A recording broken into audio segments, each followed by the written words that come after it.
सुनत ही 4 दिन से तय घरे में ड्रामा न धले ही का तो नौटंकी चलत हो। हम नौटंकी करता नहीं कि तू करता। हाँ। अच्छा हम करत हई तो चाहत का ही पहले खुल के बताओ ना दिल का बात। हम चाहता नहीं। हाँ हमार तुहार फैसला प्रधान जी करिए। चला उन्हें के पास। तो हम कौन से डेरा थे जल्दी का है ना। हाँ तो चला चला। हाँ तो चल चला चल। नैहर की कमाई सुन लो, नैहर की कमाई खाइला प्रधान जी, नैहर की कमाई खाइला प्रधान जी, इनका कमाई पर चली जाई जान जी, बुझला।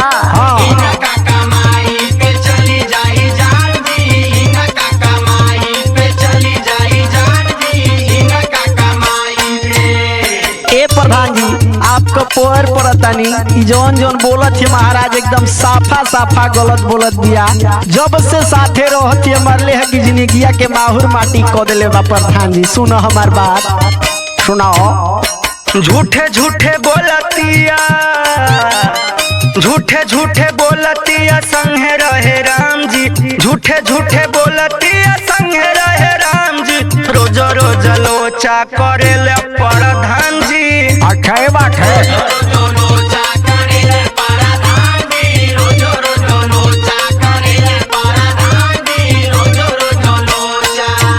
अच्छा ठीक है ठंडा पानी पिलाओ उसके बाद फैसला करते हैं।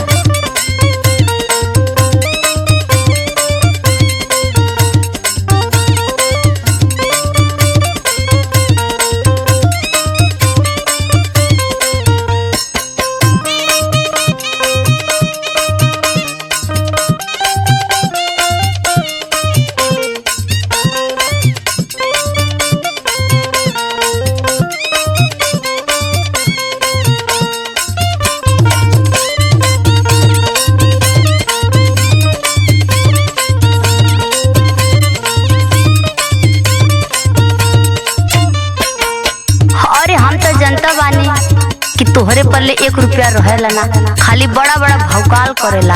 हाँ तो और दादा देले ना दहेजवा में एक गाड़ी और 50 लाख रुपया ना ऐसे भौकाल दिखावत हो। नहीं तो तू देले रहला। हाँ तो कहल का चाहती बोल तो सुना ना। सुनाओ। अरे तुम लोग क्या लड़ रहे हो पहले बताओ। कर तब ना ये कहूँ तू बनेला नेता,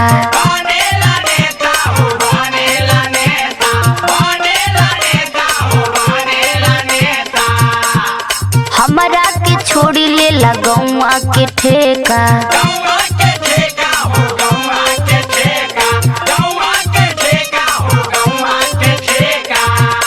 तू हमारा संगे जमन करत तारा ना बहुत अच्छी तरह से जाने ले।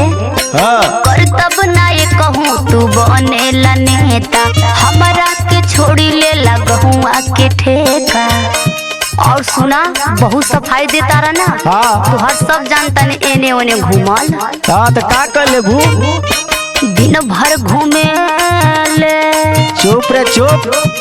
दिन भर घूमे ले कर ले नाही काम जी, दिन भर घूमे ले कर ले नाही काम जी, इनका कमाई पर चली जाई जान जी।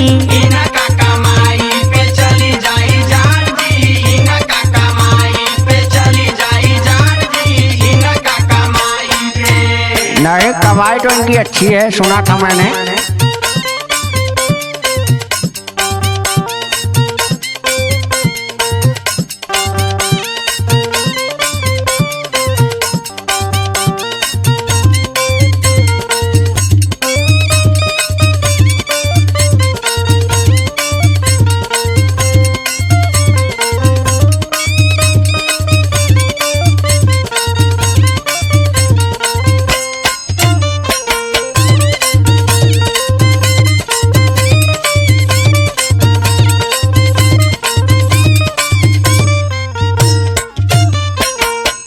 तू हमार बात सुन ले कान खोल के।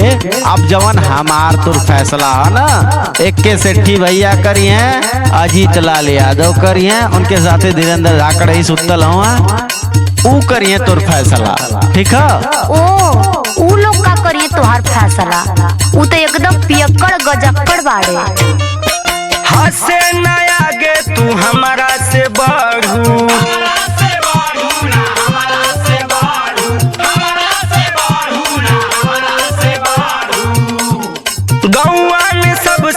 जादे मन बढ़ू।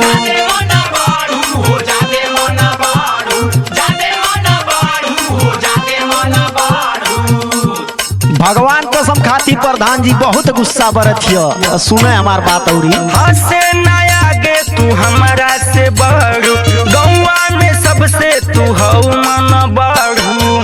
फाइनल डिसीजन बता देते हैं कि तय इज्जत से रहबी तो इज्जत से रहब, अमन बड़ाई बतियेबी तो तनको ना सहब।